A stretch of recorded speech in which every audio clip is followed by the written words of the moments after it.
probably some other stuff in there that we're not, that we've never probably done correctly. But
Good evening, ladies and gentlemen, and welcome to our Tuesday, December 7th, 2021 meeting. A few housekeeping rules, please. We will hear 3 cases tonight. We will first have a staff report to summarize each case prior to any discussion the board members may have. We will then ask the applicant to step up to the podium to ask or answer any questions. We ask the applicant to begin by stating their name and address for the record as these meetings are recorded. We will then ask for any public participation, and again ask any participant to begin by stating their name and address. Please remember, the topic of discussion needs to remain pertinent to the case being heard. The purpose of the Planning and Zoning Board is to hear the cases and make recommendations to the Clay County Commission. The Commission will review and decide the cases heard tonight on January 5th, 2022, at 2 p.m. in this room. Could we begin tonight with a roll call of attendance, please? Terry Griffin. Present. David Rodas. Present. Chris Higgins. Brad Scarlett. Marvin Davis. Present. And Chairman Tom Decker. Present. And would call for a motion to approve the minutes of our November 2nd, 2021 meeting. I'll move to approve. Very well. Do we have a second? Second. Okay, a roll call vote. Marvin Davis. Approve. David Rodas. Approve. Terry Griffin. Approve. And Chairman Tom Decker. Approve. Motion carries.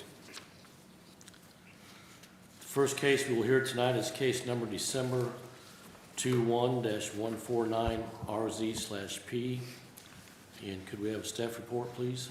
Yes, Chairman. Would like to add the staff report as part of the official record. So be it. So I've got the property pulled up on the screen. So this is approximately 52 acres. It's a rezoning and preliminary plat for a subdivision.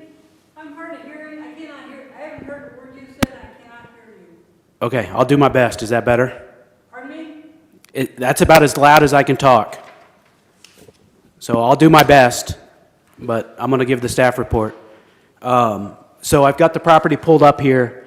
This is approximately 52 acres, and this is a rezoning and preliminary plat for a subdivision called Water's Edge Estates. The proposal is to subdivide the property into 7 lots, roughly 7 acres apiece.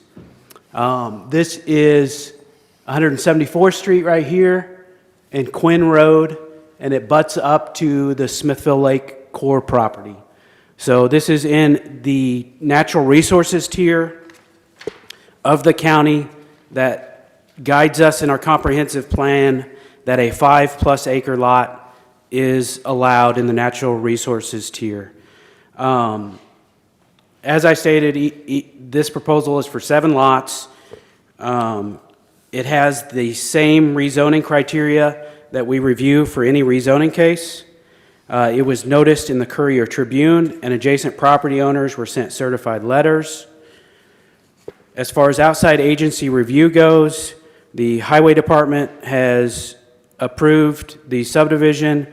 They are requiring that the developer improve Quinn Road north of Northeast 174th Street to 20 foot wide, and they are to ditch the road and add 3 inches of asphalt to match the road south of Northeast 174th Street.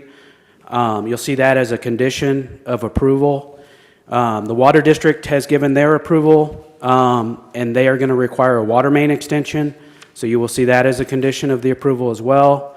The Clay County Public Health Center has given approval for Water's Edge Estates.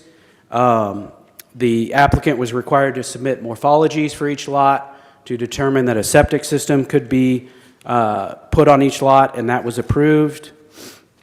I'm going to zoom out a little bit. This area is probably pretty familiar to the Planning and Zoning Commissioners.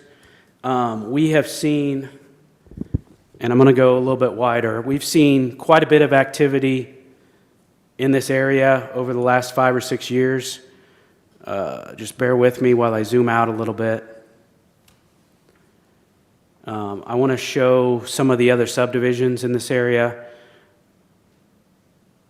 So as I stated, this is an area that the comp plan will guide us that a 5+ acre lot is okay. You'll see some of the other subdivisions that we've done recently. This is Apex Acres that we heard this year. This is Trail Creek Estates that was heard within the past 5 years, where we created 5 lots out of 1 lot. Those lots ranged from 5 to I think maybe 10 acres. Timber Creek is down here. It was subdivided. Dillon Hills was subdivided from 1 lot into 3 lots, and then Lawhorn.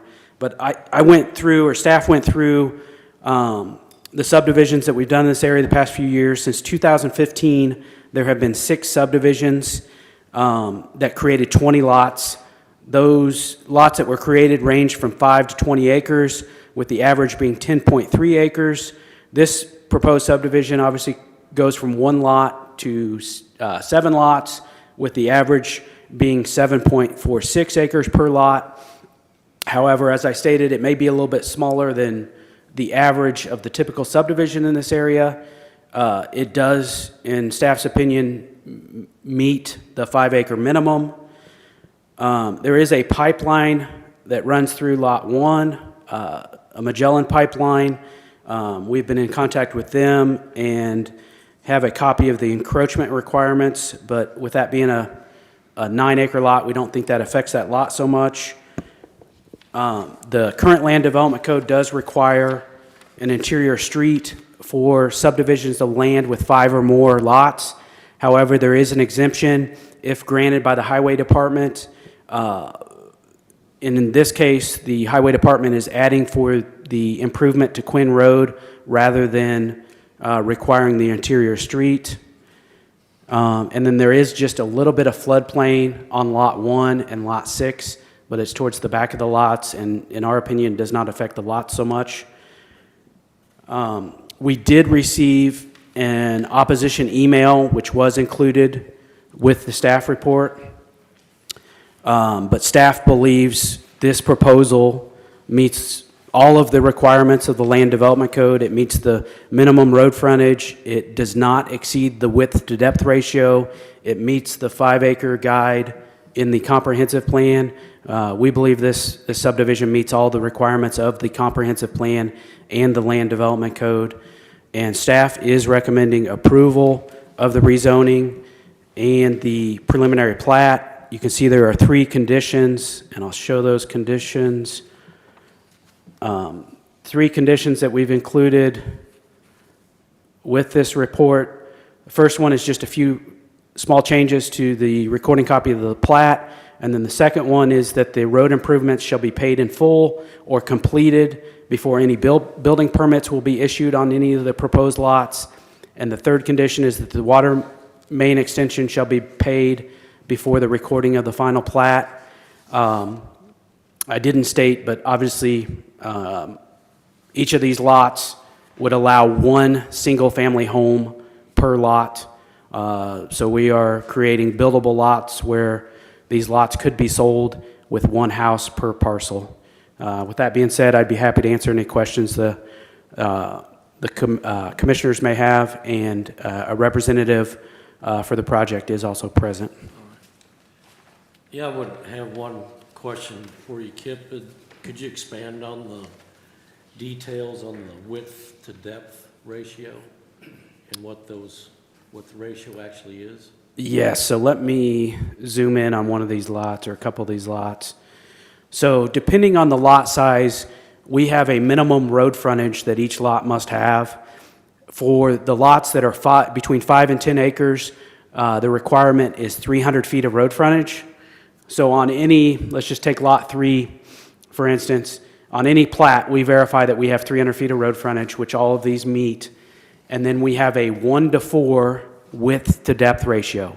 So whatever your road frontage is, you take that times 4, and that's the maximum depth that your lot can be.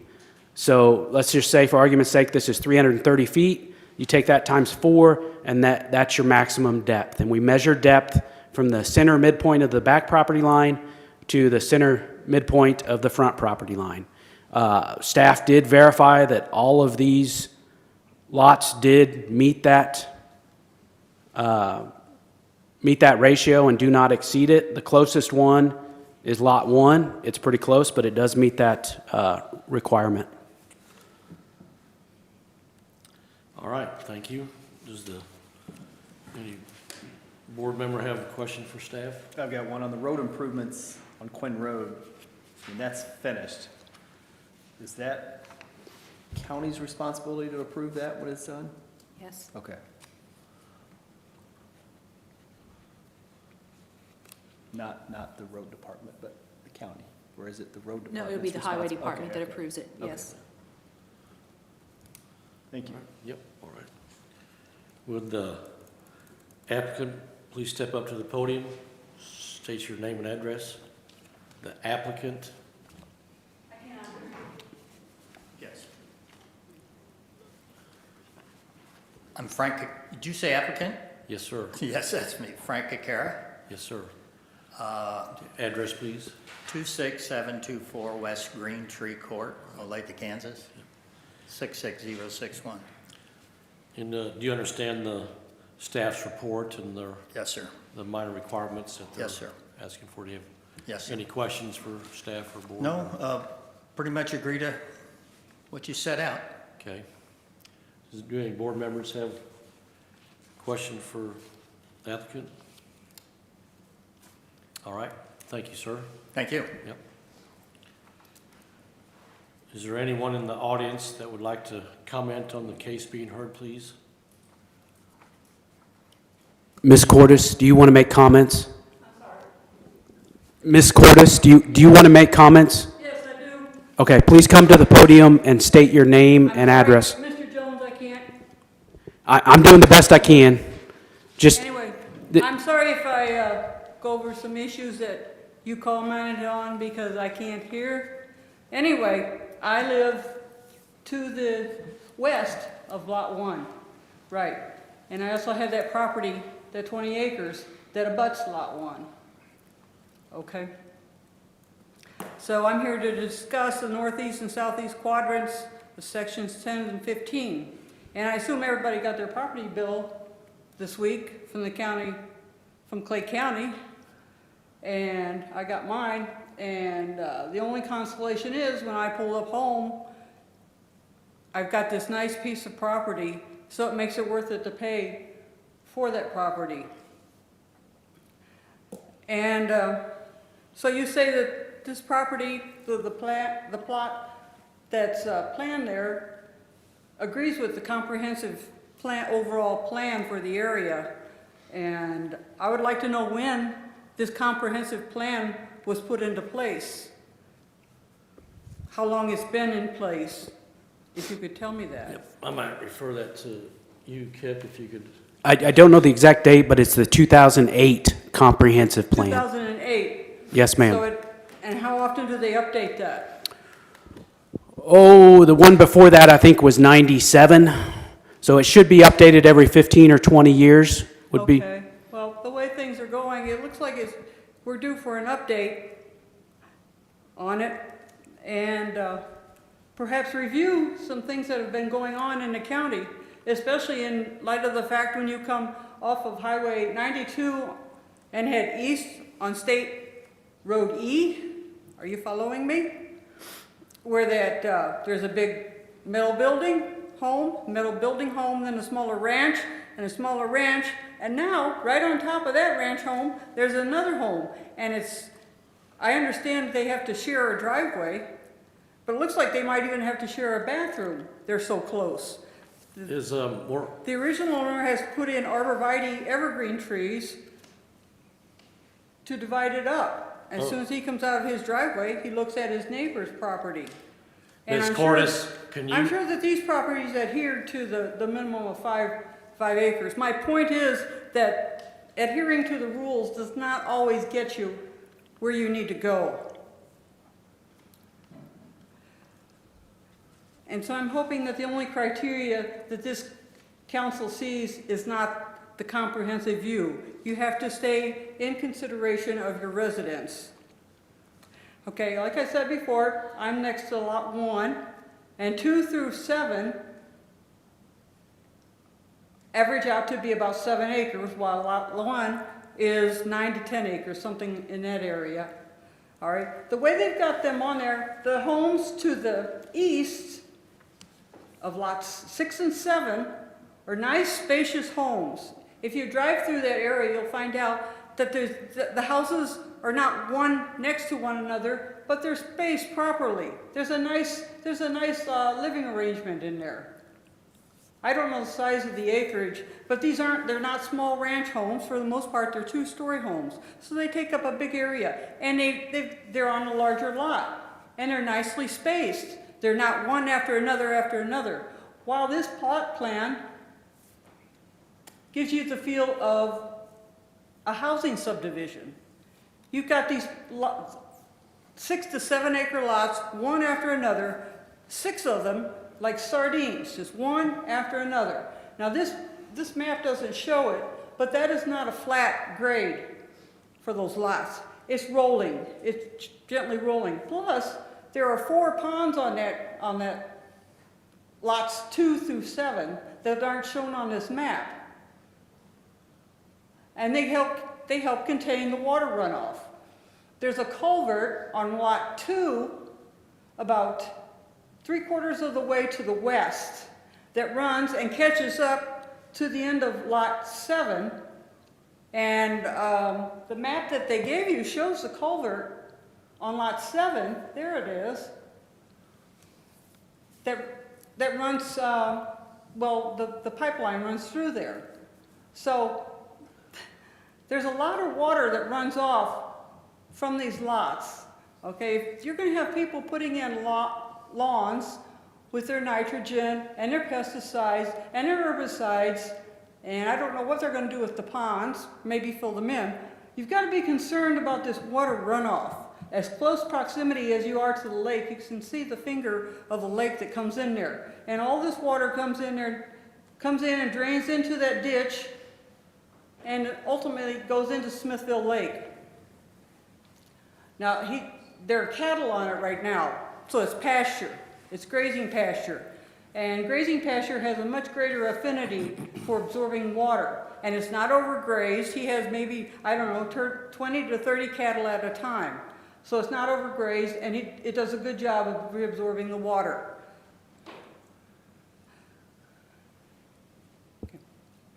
And it's just, you need to go out and check out this property and see how rolling and hilly it is. It's not flat. It's not a subdivision or a housing tract property that you would want.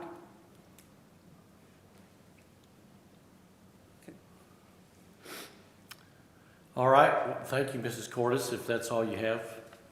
I can. Thank you, if that's all the comments you have. Thank you for Okay, your, well, I just time.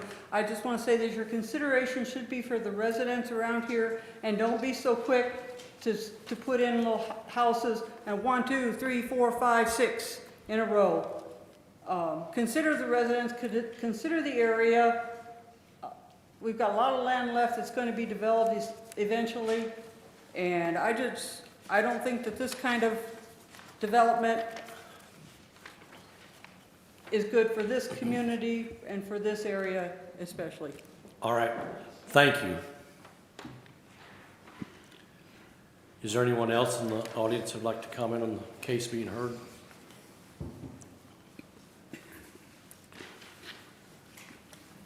Does the board have any questions for staff? The pipeline doesn't run through any other lots, right? Does it run through 6 or 7? It just runs through, see, these lines right here indicate the Yeah. pipeline that turns and goes directly north. Okay, okay. The floodplain is back in this area, and there's just a very tiny finger, and I didn't address that, is the applicant has chosen to put their ALP areas around the floodplain, so that's not an area they're going to build anyway.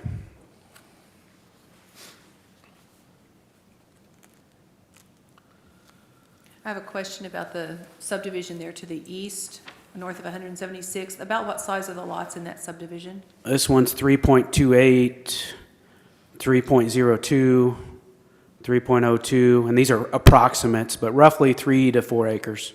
So roughly half the size of the proposed lots in the... Yes, they did, the proposed lots are more than twice as big as the ones across the street.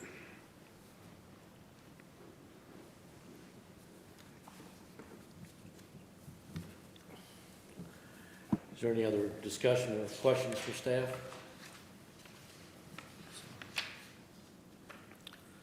I would call for a motion for the approval of the rezoning of Water's Edge Estates. I move to approve. Very well, do we have a second? Second. Do we have a roll call vote? Marvin Davis. Approve. David Rotis. Approve. Terry Griffin. Approve. And Chairman Tom Decker. Approved. Motion carries.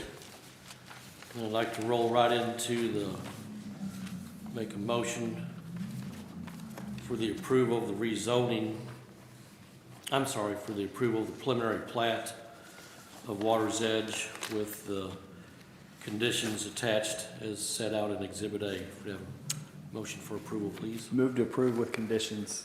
Very well, do you have a second? Second. Do you have a roll call vote? Marvin Davis. Approve with conditions. David Rotis. Approve with conditions.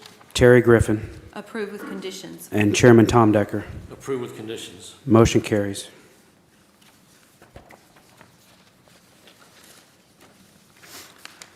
The next case we'll hear this evening is case number December 21-150F.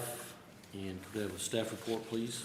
Yes, Chairman, would like to add the staff report as part of the official record. So be it. So this is the final plat for Water's Edge Estates. It's basically the final plat for the case that we just heard. The review procedures and submittal content for a final plat must be in substantial compliance with the approved preliminary plat, also in accordance with Section 151-3.6D of the 2011 Clay County Land Development Code. Staff believes the final plat complies with the preliminary plat. The staff report is basically the same staff report as the preliminary, and staff is recommending approval of the final plat with the conditions in Exhibit A, you will notice there is an additional condition under 1D because that change wasn't shown on the preliminary plat, but it's just a change to the final plat, and it's more of just a clerical change. But this final plat has the road improvements and the water main extension as a condition as well. And I would be happy to answer any questions the commissioners may have. All right, thank you, Kip. Does the board have any questions for staff? Would the applicant please step up to the podium, state your name and address? Frank Kara, 26724 West Green Tree Court, Olathe, Kansas, 66061. And Mr. Kikara, do you understand the staff's report and agree with the Yes, sir. recommendations? Yes, sir. All right. Do you have Been any, a long time since I've done this, but I think I understand it. do you have any questions for staff or the board? No, I don't. Well, there is one question for Ms. Griffin. We were given an estimate from your office for the work on the road, but I also believe that you said we could go out for bids ourselves. That's correct. We just need, the highway department needs to be involved in the process, make sure we've got the right work being done and approve it when it's finished. That'll be great. Okay.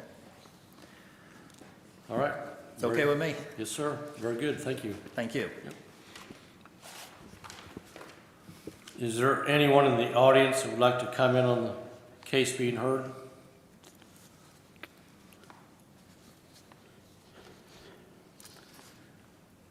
Does the board have any other questions for staff?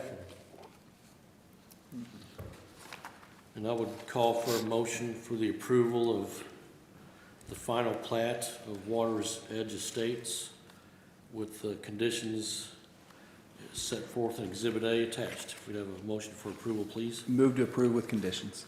We have a second? Second. We have a roll call vote.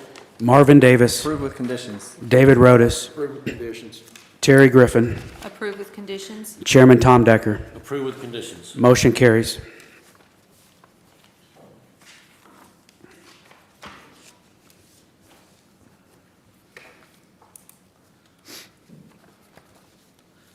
The third case we'll hear this evening is case number December 21-151RZ.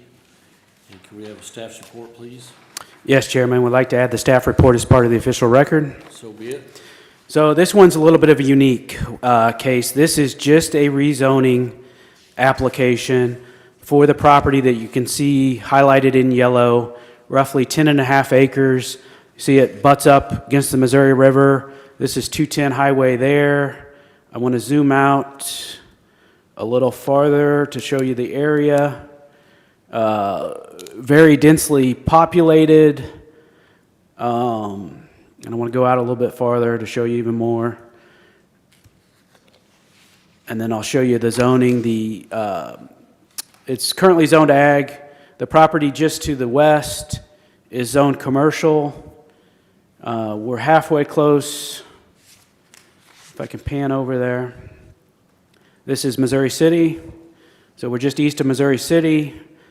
I'm going to turn on the zoning layer, and then I'm going to turn on the floodplain so I can show you the floodplain. But I've got to find them first. There's zoning. So there's not a whole lot of properties that staff would recommend approval to industrial zoning. This one is one that we are recommending approval because of the area it's located in, because it butts up to the Missouri River, and honestly, because it's covered in floodplain and floodway as well. So you can see these properties to the west are zoned commercial. Pretty much everything else out here is going to be zoned agricultural. So the yellow is ag, and then you've just got some sporadic residential zoning. And then I'm going to turn on the floodplain to give you an idea of the floodplain. But obviously, with it being so close to Missouri River, there's quite a bit. As I stated, the request is to rezone it from ag to I-1. The county's land development code has 2 levels of industrial zoning, I-1 and I-2. The proposal is to allow the movement freight movement on barges along the Missouri River. So the applicant submitted a couple letters detailing their proposal and how their business would operate, but it's basically staging materials next to the river to load onto barges to transport up and down the river. And that would, our current code would require the industrial zoning to be allowed that use. Now, we're always a little bit hesitant to recommend rezoning to industrial on any property, because once you rezone it to that industrial, it opens it up to all of those uses that are listed in the industrial zoning. So I'm going to show you the floodplain real quick, and then we'll talk about the uses. So properties outlined in yellow, any area that has this white hash is floodway. So that's where we regulate more in the floodway than we do the floodplain. So there'll be more intense regulations in this area, and then this kind of far north corner is floodplain only. We still regulate there, but the rules loosen up a little bit. But basically, the whole property is either in floodway or floodplain. And then if I go to the staff report, I want to show you the use table, because once this is rezoned to industrial, if approved, it would open it up to all of those uses allowed in the use table. And we included the use table as part of the staff report, I think. If I'm not, there it is. So basically, this is part of our land development code, and it does it by zoning. It gives all the zonings up top. We go over to I-1, and if there's a blank cell, so congregate living in I-1, since it's blank, it's not allowed. If it would have a C, like this one, transitional housing, it would be allowed if the property owner got a conditional use permit, or if it has a P in that cell, it means it's permitted by right, so you're allowed to do it as long as you meet all the regulations in the land development code. So when we rezone something to industrial, you can see all these permitted by right would be allowed once this rezoning is approved. Now, typically I would worry about that a lot more than I would on this property, because this property's covered in floodway and floodplain, and the chances of putting a large building in this area at this location is pretty slim. So even though we're opening it up to all those different uses, I can't ever see those uses. You can never say never, but the floodplain and floodway are going to regulate a lot of these uses. So we go down to the industrial zoning, which actually I think I passed. We go to the industrial zoning, and this use basically falls under warehouse and freight movement, and it is permitted in the I-1 zoning, so that's why we picked the industrial zoning. So we reached out, actually the applicant reached out to several folks with this. There is a railway line that the applicant contacted. The railway said that they had no issue with them crossing the railway for this use. They also reached out to MoDOT, since that's a state highway, and MoDOT said they would need to upgrade their entrance to a commercial entrance, which would require a hard surface, but they had no objections to the proposed use. Clay County will regulate within the floodplain and floodway, so we will require a floodplain development permit and a no-rise certificate for any work that is done within the floodway. That no-rise certificate will basically state that their project will not cause any more flooding downstream, and that will be completed by an engineer. And then the applicant has also reached out to the Corps of Engineers, as they have jurisdiction on the Missouri River, and they will be part of this process as well. We included the section of code that deals with the I-1 zoning. Staff believes they're meeting all that. Staff is recommending approval of the rezoning with the one condition you can see in Exhibit A. We received a letter from the Corps of Engineers dated November 22nd, and that letter basically said that the property owner needed to reach out to a specific person at the Corps of Engineers. It's my understanding in talking to Mr. Paget tonight that he's done that, and he has a letter to submit to us to take care of that condition. So we just added that condition that they do that before any development take place, but it sounds like that's taken care of. We have not received any opposition to this request. I spoke to the property owner to the west, and he was in support of the application. And I would be happy to answer any questions the commissioners may have, and the applicant is present as well. All right, thank you, Kip. Any board member have questions for staff? Did you contact conservation? We did, and they did not respond. Okay.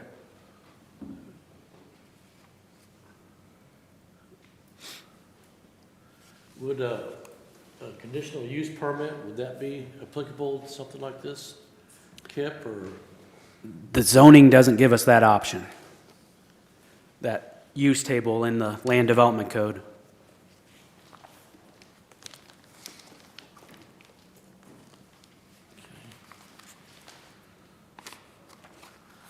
Is there any board have any questions for staff? And if I may add, Chairman, the use table only allows it permitted by right in I-1 or I-2. So every other cell for this specific use is not allowed in any other zoning district. So the only choice we had was to rezone to I-1 or I-2, and we chose I-1 because it opens it up to fewer uses. And the P or the C under the I-1 column is, the P's permitted or? Yes, it's permitted by right, and there's not an option for a C for a conditional use permit. Okay. So this could become a waste transfer facility and If they could meet all the development regulations, which, like I said, I have a hard time thinking that a lot of these uses could be put in the floodway. all right. Would the applicant please step up to the podium, state your name and address? I'd like to have my son speak. Sure. I'm Daryl Paget, and I'm gonna speak for Dad. He has a little trouble standing and. Yes, sir. And everything. Can you His state your address, please? Address is 8402 Edwards Road, Oric, Missouri, 64077. And you understand the staff's report and agree with all their comments? I understand everything as far as I know. I mean, Pretty bold to want to go up, tangle with the Corps of Engineers, but. looks well, like we work with them quite a bit anyway Yeah, well, that's good. on the levee districts and stuff. And, our partnership with the rock quarry, that we would use to bring the material to the location works with them all the time too. So, yeah, we've been in touch with them multiple times already. Well, good. And this property was actually approached years ago by another organization to do this very thing and stuff. So they must have thought that it was a good location for it Yeah, and everything, so, very yeah. good. Very good. Do any of the board members have questions for Mr. Paget? I know it's in here because I read it, but earlier this week, or last week, what's the traffic? I mean, what are you expecting? How many loads and how many trucks are you planning on Well, coming in and out of here today? I tell you what, if you know anything about the barge movement, and I could have Jeremy help me with this too, he's works with them a lot too, but the traffic would be while the barge traffic was allowed on the river, which is typically from March 1st till Thanksgiving. And then they shut the boat traffic down. So there'd be no trucks entering the highway at that location to put rock on a barge during the winter months when the traffic would be at the highest risk of any bad weather. I know, when we're loading barges, we had estimated 30 trucks to 40 trucks a day. I think is what we wrote in that report to MoDOT or something like that. And a barge is not gonna load 5 days a week. They might load for 2 or 3 days straight to get that tug ready, and then they're gonna leave and come back. Because the sand plant enters the highway just west of there 5 days a week, 365 days a year. So our traffic would be nothing like what they've got already entering at 210 west in Missouri City.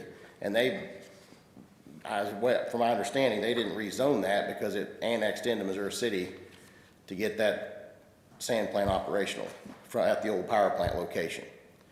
But we're anticipating traffic between March 1st, and Jeremy can help me with that, to Thanksgiving. Like right now, the river's shut down. Yeah. Yeah. The river down now, so. And- And another thing to add, MoDOT, we talked to them, wanted us to put in there that you wouldn't enter the highway at peak hours. Right. At a certain time frame during the day and be off the highway at a certain time in Yeah. the afternoon. Which most of the query works from 7 to 3:30. The heavy traffic load, you have a little bit, about an hour in the morning when it's heavy right there, and then the afternoon traffic should be after the query hours are closed. But that's kind of our anticipation. But it could be anywhere, you know, if they call for rock, it could be anywhere 24 hours a day. But try to abide by those rules with the highway department, what they want to go by. And it really wasn't a rule, just a recommendation, is what it was, you know. Yeah. And our plan is to stage material at the location, so there's not. Mike, could you come up to the podium, please? Yeah, and Jeremy can. State your name and address. Sorry, we gotta play Well, by that's the all rules right, too. yep. Jeremy Greer, 36374 Highway T, Camden, Missouri. Yes, sir. Our plan is to stage material there and just have a lot less rush of trucks coming in there at one time. There is another barge location down to the east of there, and they load by backing out on the barges with the dump trucks and loading, so they hog it in there and get it loaded. Our plan is to keep rock on hand, load with an excavator, so we don't have that great big flood of trucks going into the location at one time. You know, just have a few trucks that keep the stockpiles ahead. All So right, that's kind of our plan on how we want to do it. understand. Do you have anything else you'd like to add? No, I don't have anything else at all. Does the board have any questions for Mr. Paget? Or staff? Good. All right, thank you, sir. Is there anyone in the audience who would like to comment on the case being heard?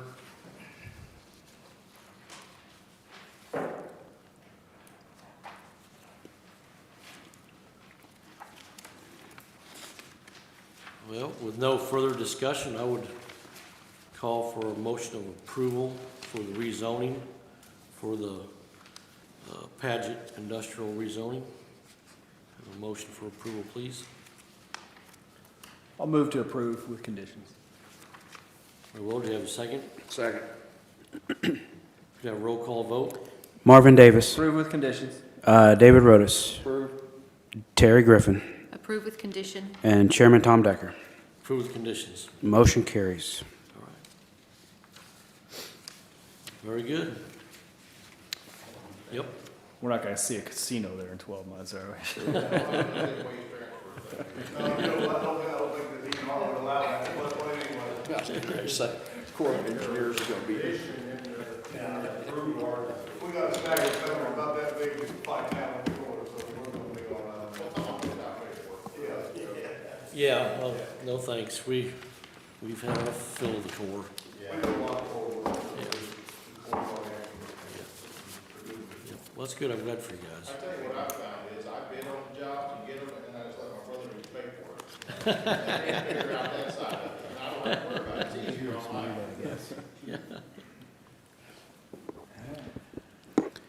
Well, with no other business before us, I would call to adjourn the meeting. Move to adjourn. Second.